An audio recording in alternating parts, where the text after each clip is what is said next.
Hoy te diría que en Argentina en particular, en algunos otros países puede que haya algo de contagio de esto, las ideas liberales viven un momento importante, de donde son más bien valoradas por una parte importante de la sociedad, ¿no? Que ve el achicamiento del sector público como algo deseable y bueno.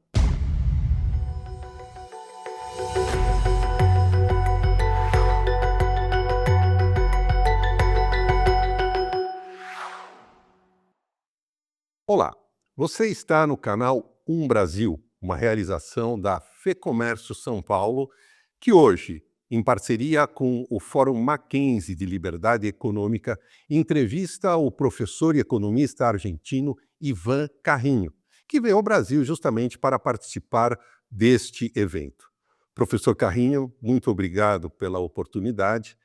Eu queria começar perguntando sobre a sua avaliação a respeito da recente eleição de Donald Trump, presidente dos Estados Unidos, e meses atrás, Javier Milei, presidente da Argentina. Por favor. Sí. Bueno, muchas gracias por la invitación. Estoy muy honrado de estar aquí.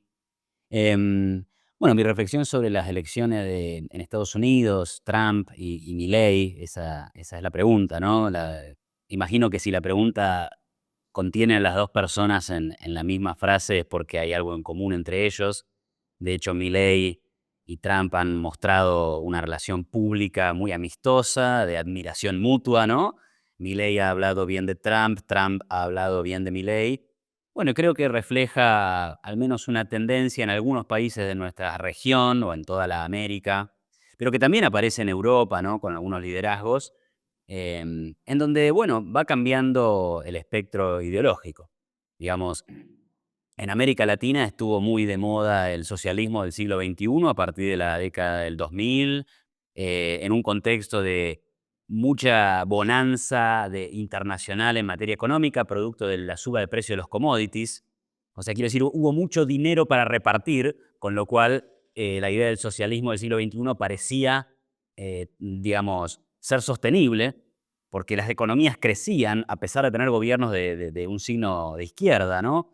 Lula en Brasil, Evo Morales en Bolivia, Néstor y Cristina Fernández en Argentina o Michelle Bachelet en Chile. Obama, por supuesto, muchísimo más moderado que algunos de los personajes que te mencioné, pero con una visión más socialdemócrata en Estados Unidos. Y eso fue llegando a su fin, ¿no? A partir del 2014, 2015, empieza a haber varios cambios en Argentina, pierde el kirchnerismo, gana Macri, en Estados Unidos se transforma Trump en presidente, un outsider. Después viene la pandemia, las cosas se resetean, pierde Trump. Acá, antes de eso, había perdido Macri en Argentina.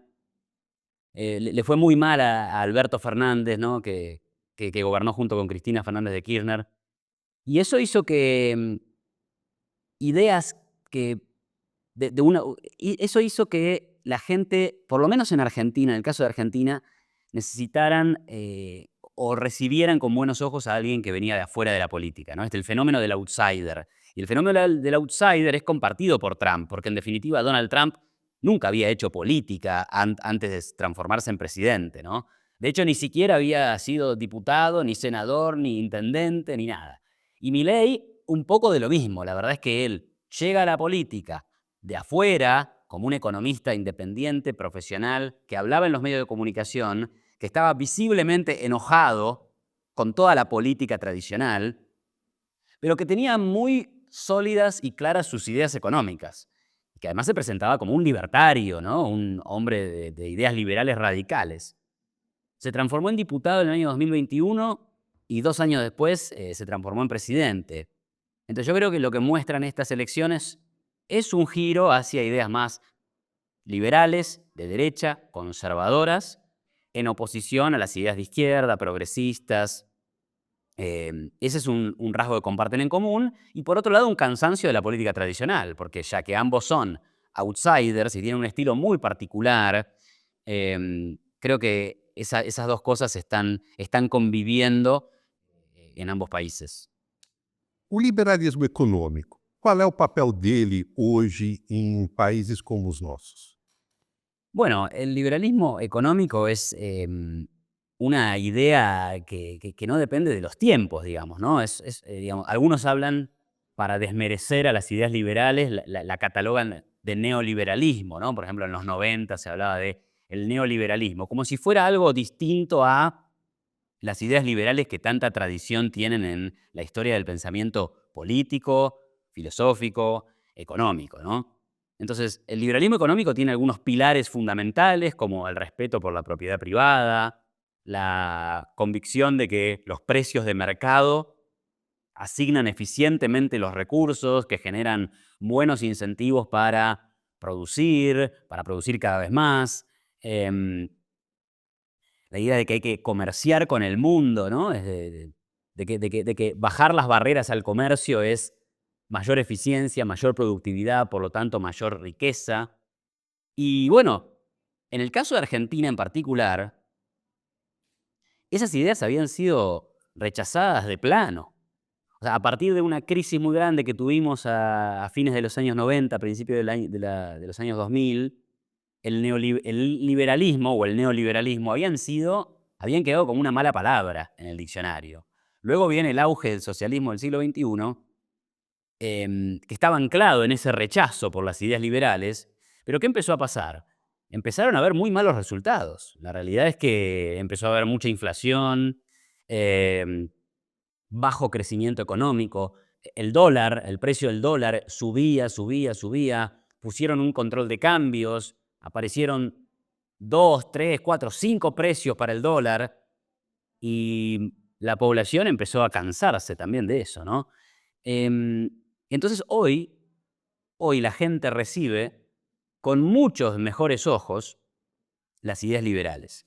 Pero hay que añadir ahí este estilo del presidente actual de Argentina, ¿no? O sea, Milei le ha dado un nuevo impulso a las ideas liberales con este estilo enojado, este estilo de denuncia, porque lo que ha hecho tan popular a Milei es que combinó las ideas liberales con un estilo de denuncia confrontativo, enojado. Podríamos hablar también de cierto populismo. O sea, el populismo lo que hace es dividir a la sociedad entre los buenos, pero oprimidos por alguna clase dominante, y una clase dominante que oprime.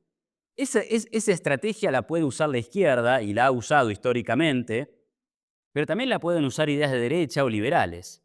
Milei lo que dice es, el pueblo oprimido es el comerciante, el empleado, el que paga impuestos, el que quiere salir a trabajar con orden público, digo, poder llegar a su trabajo sin que le corten la calle y demás, el que quiere ganar un sueldo digno. ¿Y quiénes son los que impiden eso? La política, el gobierno que gasta de más, que hace déficit fiscal, que cobra muchos impuestos, que genera altísimos niveles de inflación. Entonces, metió las ideas del liberalismo, porque al final, ¿cómo se resuelve ese problema? Con liberalismo, con achicamiento del sector público, con bajando el gasto público, que baja la inflación, eventualmente bajando los impuestos, desregulando la economía para que la gente que comercia y trabaja pueda hacerlo de forma más fácil. Entonces, bueno, hoy te diría que en Argentina en particular, en algunos otros países puede que haya algo de contagio de esto, las ideas liberales viven un momento importante, de donde son más bien valoradas por una parte importante de la sociedad, ¿no? Que ve el achicamiento del sector público como algo deseable y bueno. Qual é a avaliação que você faz do governo Milei atualmente?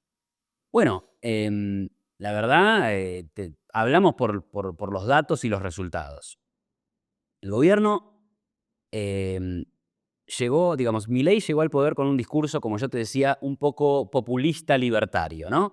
Con propuestas bastante radicales, por ejemplo, decía que había que eliminar el Banco Central, que había que reducir el gasto público en 15 puntos porcentuales del Producto Interno Bruto. Em, Ahora, a la hora de las políticas que ha implementado, uno debería hablar de la utilización del manual ortodoxo de política económica. O sea, Milei, a la hora de la política económica, no ha hecho cosas muy estrafalarias y extrañas. Se ha manejado como cualquier economista serio y sensato. Entonces, hubo una fuerte reducción del gasto público en términos reales. ¿Qué quiere decir? Que los gastos del Estado crecieron, pero mucho menos de lo que creció la inflación. Entonces, bueno, eso reduce en términos reales el gasto público. ¿Eso sirvió para qué? Para que las cuentas públicas, el resultado fiscal, que el año pasado era de 6 puntos del PIB, o sea, era 6% del PIB, era el déficit fiscal del gobierno, hoy es cero. O sea, hoy no hay déficit fiscal. Segunda cuestión, sinceró parcialmente el precio del dólar. El dólar en la gestión anterior, había un dólar, un tipo de cambio oficial que costaba 300 pesos. Pero en el mercado paralelo, o sea, donde no había restricciones, había otro precio para el dólar que era de más o menos 1000. Milei lo subió de 300 a 800. Es verdad, no eliminó todas las restricciones y los controles cambiarios, pero sinceró parcialmente el precio.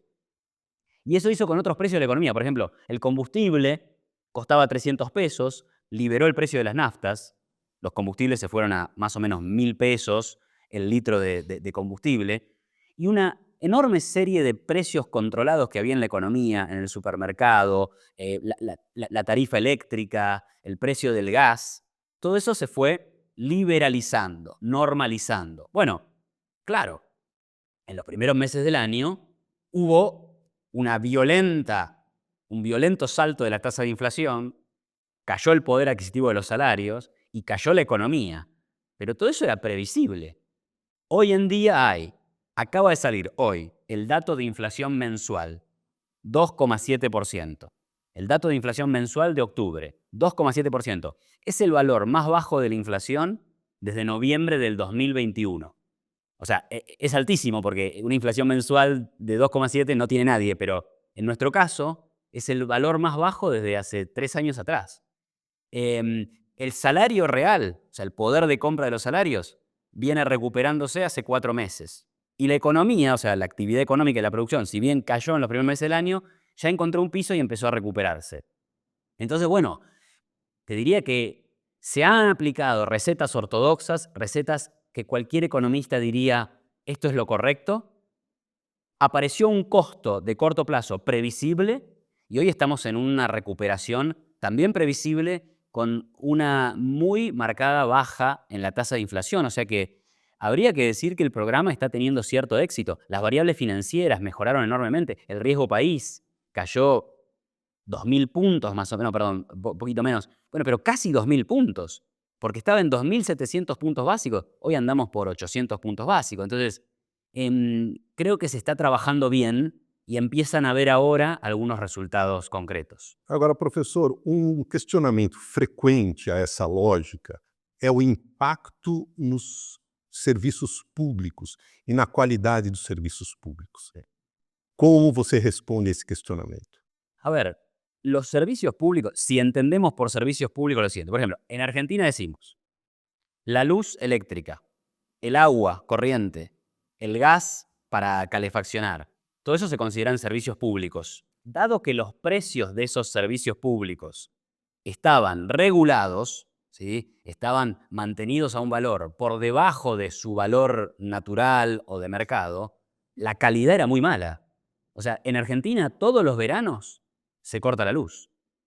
O sea, la gente en Buenos Aires tiene que subir al departamento 5 pisos por escalera, porque no hay luz eléctrica, porque no anda el ascensor. ¿Y eso por qué? Porque el sistema eléctrico está colapsado. ¿Pero por qué? Producto de la intervención del gobierno. Ahora el gobierno, ¿qué dice? No, me corro, ustedes van a cobrar los precios que tienen que cobrar y por lo tanto hay mejores incentivos para mejorar el servicio, ¿sí? Así que en cuanto a esos servicios públicos, la calidad, no te digo ya, pero en este lapso va a empezar a ser mejor. Otras cuestiones, el correo o aerolíneas argentinas, esas son empresas estatales, empresas públicas. Bueno, hoy está habiendo un gran debate sobre ese tipo de servicios o ese tipo de empresas, porque en el espíritu del gobierno está privatizarlas. O sea, que esas empresas pasen a manos privadas. ¿Con qué fin? Bueno, por un lado, evitar el gasto en esas empresas, porque gastar dinero que no tenemos en ese tipo de empresas genera inflación, deuda y demás, ¿no? Pero en segundo lugar, bueno, para que el servicio sea más eficiente, someter esas empresas a la competencia. Claro que todo este impulso ha tenido frenos en el Congreso y de los propios sindicatos que son muy fuertes, sobre todo en aerolíneas argentinas, ¿no? Entonces, las semanas pasadas vimos un enorme conflicto en los aeropuertos y en los aeroparques, donde los gremialistas, bueno, bloqueaban los accesos, no dejaban a la gente viajar. Fue bastante caótico, porque obviamente que estas reformas implican conflicto con ciertos grupos establecidos de poder, ¿no? Quando a gente fala em economia da Argentina e economia do Brasil, a gente pensa em Mercosul. Sua opinião sobre o estado atual do Mercosul, por favor. Entiendo que el Mercosur en su origen fue una mejora respecto de lo que existía, ¿no? A principios de los años 90, nuestras economías, Brasil, Argentina, Paraguay, eran economías muy cerradas al mundo, muy protegidas, muy proteccionistas. El Mercosur consiguió que por lo menos nos abriéramos bastante entre nosotros. Pero la realidad es que una mirada económica y liberal del asunto, tendríamos que decir que en realidad el Mercosur es una zona grande, donde hay una población importante, pero muy chiquita en términos económicos, porque en términos del PBI no somos muy grandes respecto del mundo, y por otro lado, muy cerrada comercialmente. O sea, Argentina, Brasil, Paraguay y Uruguay ganarían enormemente si siguiéramos una agenda como la que ha planteado el presidente Lacalle Pou en su momento, la que entiendo que había planteado Paulo Guedes cuando era ministro de Economía de Brasil, y la que hoy está en la cabeza de Milei, que es la apertura del comercio. O sea, continuar en el camino de reducir aranceles, reducir trabas comerciales. Claro que tenemos grandes sectores económicos dentro de nuestros países que hoy subsisten gracias a la protección arancelaria y distintas trabas al comercio. Y obviamente que hay que hacer una transición de forma que el shock no sea tan grande, ¿no? Lo que sabemos del proteccionismo es que lo que se hace es, bueno, se protege a algunos sectores empresarios van a estar bien gracias al proteccionismo, y eso va a derramar hacia los empleados que estén en ese sector, pero todo el resto de la población está pagando bienes más caros, de calidad inferior, y si recibiéramos los productos hechos afuera, en lugares que tienen más ventajas comparativas y demás, primero pagaríamos más barato. Ahora, como pagaríamos más baratos esos bienes, tendríamos más recursos para destinar a otros sectores donde somos mejores. Y hay una idea errónea en la mirada proteccionista o en la mirada de la izquierda sobre esto que cree, no, bueno, pero ustedes quieren un país para 20 millones de personas, ¿no? Como para menos gente. No se dan cuenta de la capacidad que tiene Argentina, Brasil, Paraguay, Uruguay, o sea, el capital humano que tenemos para desarrollar empresas y negocios que no conocemos hoy. Hoy no tenemos idea de todo lo que se podría hacer si contáramos con esa mayor eficiencia que se derivaría de, sí, que ciertos sectores no funcionen más gracias al proteccionismo, se vayan desarmando, pero vayan liberando recursos para que otros agentes creativos de la economía tomen esos recursos y se pongan a hacer otra cosa. Y no es que tienen que hacer soja o trigo o carne, no, eso no es lo único que podemos hacer los argentinos, los brasileños, no. Podemos hacer una enorme cantidad de cosas que yo como economista no tengo la más mínima idea de cuáles son, pero son lo que va a demandar la gente. Porque, ¿qué hace un empresario o una empresaria? Se dedican a satisfacer las necesidades de la gente. Y necesidades hay. De hecho, las necesidades son infinitas, ¿no? Así que por ahí debería ir la cosa. Vivemos um momento desafiador em escala global dos rumos da globalização. Gostaria de ouvir a sua opinião sobre isso e qual deveria ser a inserção de Brasil e Argentina nesse cenário. Sí, ahí, bueno, se está poniendo de moda hablar del fin de la globalización, el crecimiento de gobiernos más nacionalistas, por tanto potencialmente proteccionistas, ¿no? Obviamente me parece una tendencia muy negativa, además que lamento el nacionalismo en tanto liberal. Los liberales creemos en los individuos y no discriminamos por raza, por religión, por nacionalidad. A fin de cuentas, lo que vale son los actos de las personas, ¿no? Y para los liberales, si los actos de las personas no violentan derechos de terceros, entonces son actos legítimos y lícitos, ¿no? Entonces, el auge del nacionalismo me parece un problema también para las ideas liberales, pero por otro lado, si se transforma en proteccionismo comercial, entonces es un problema para la economía. Y menor globalización es menor productividad, menor crecimiento económico, así que, digo, hay consecuencias en términos económicos también de que los países empiecen a decidir cerrarse y rechazar el comercio, digamos. Una de las Hay un autor que yo leía bastante en su momento cuando daba clases de comercio internacional, que es el profesor de Dartmouth, Douglas Irwin, ¿no? Y Douglas Irwin tenía un paper que decía, hemos aprendido en el 2008 las lecciones de la crisis del 30, porque él dice, en la crisis del 30, la reacción de los gobiernos fue subir las tarifas y cerrarse, y se cerraron al comercio. Y Irwin dice, bueno, en el 2008, 2009, a pesar de que lo que hicieron los gobiernos fueron planes muy keynesianos de gasto público y demás, cosa que no nos gusta tanto, pero no cerraron las economías.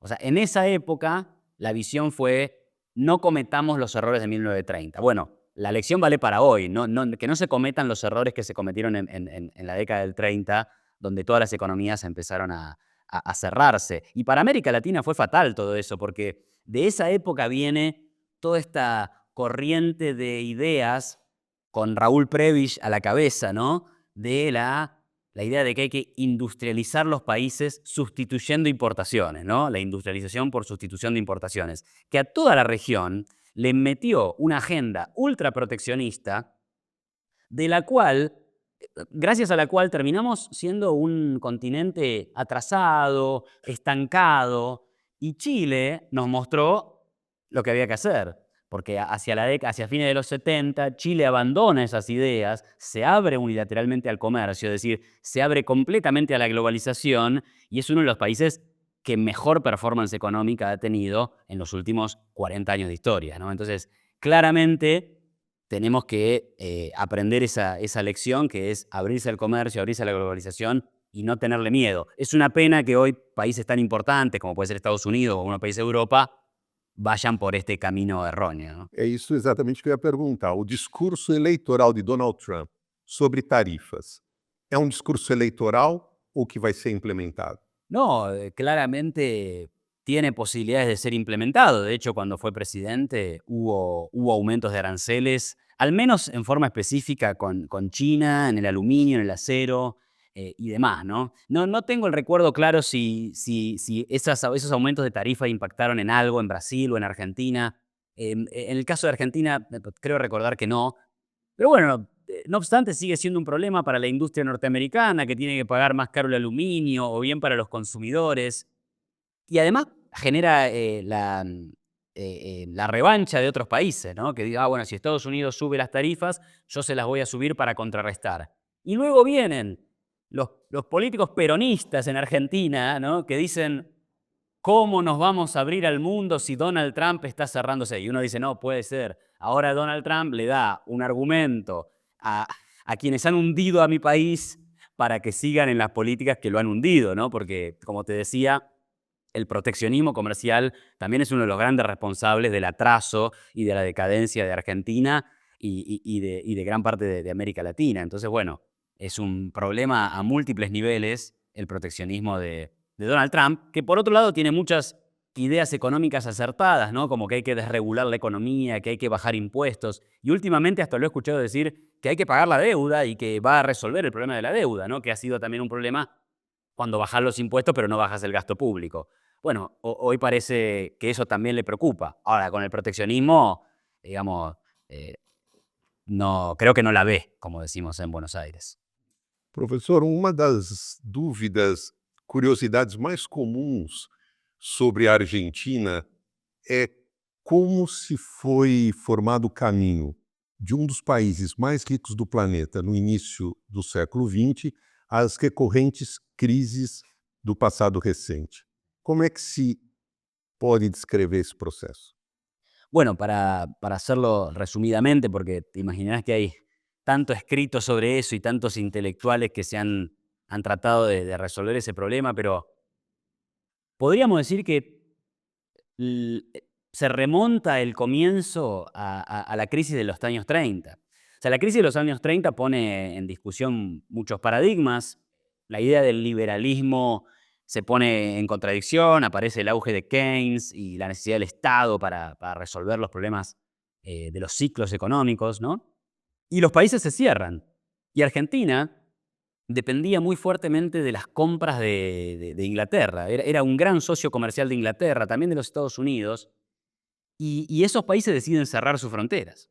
O sea, deciden dejar de comprarle bienes a los productores argentinos, y eso genera un tremendo shock económico para la Argentina, que en el medio de un auge de ideas intervencionistas, como las de Keynes, pero después viene Prebisch, en nuestro caso, genera un cambio de paradigma y Argentina se vuelve más keynesiana por un lado, más intervencionista y mucho más proteccionista.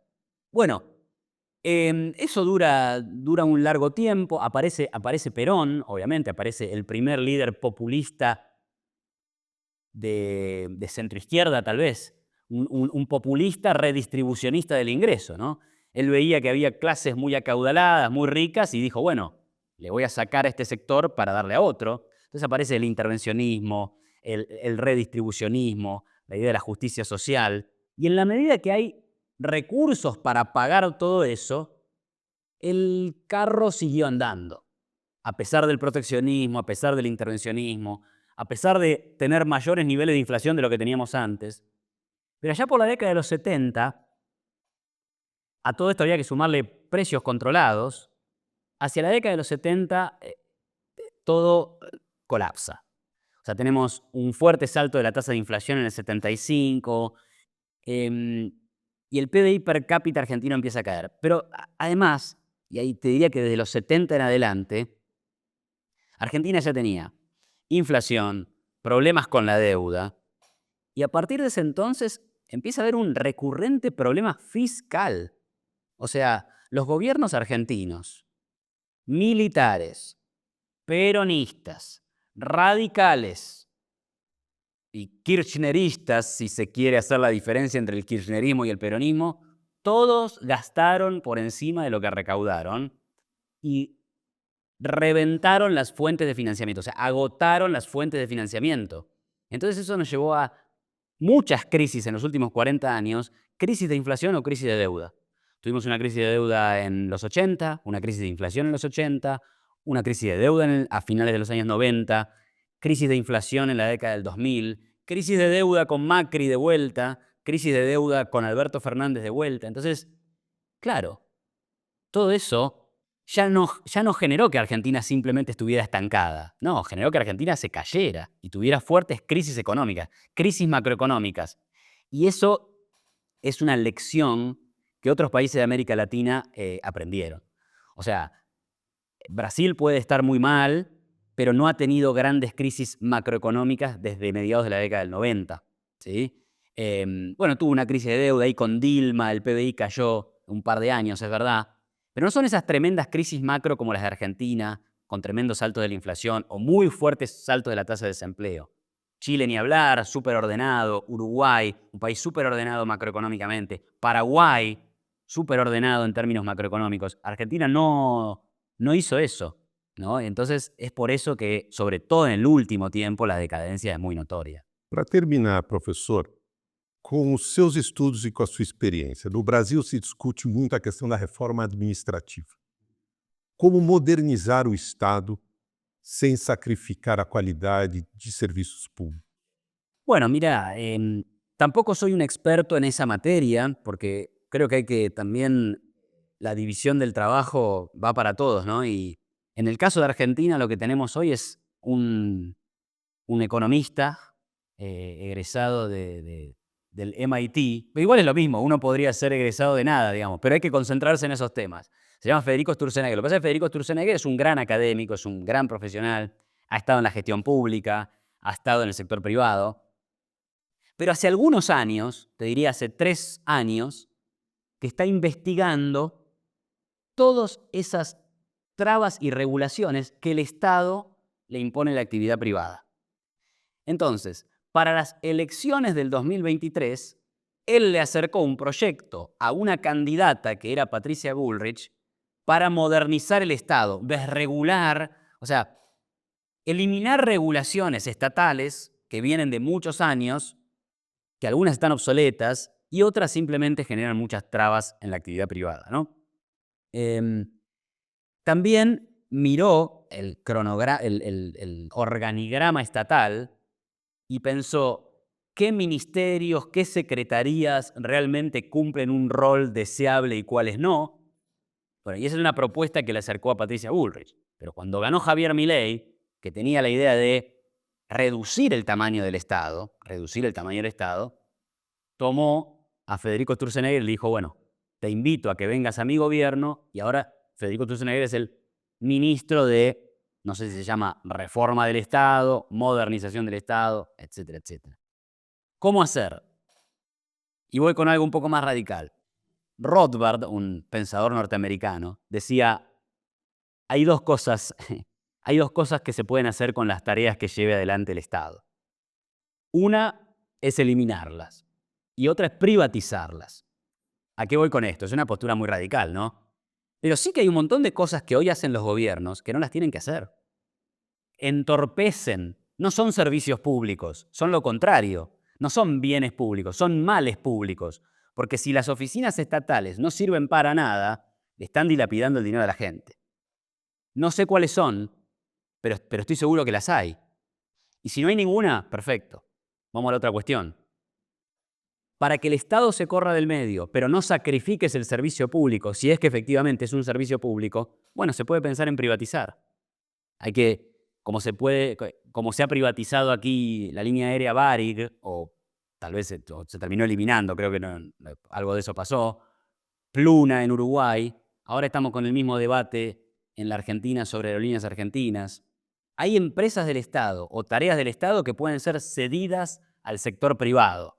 No me refiero a la policía, a la salud pública, a la educación primaria, no, por supuesto que esas cuestiones van a ser mantenidas dentro del Estado, gobierne quien gobierne.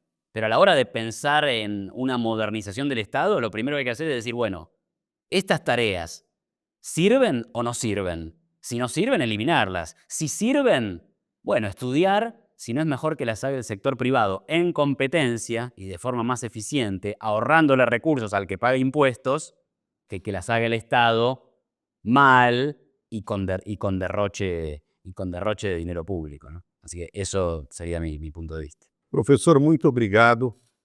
Muchas gracias a vos por la charla.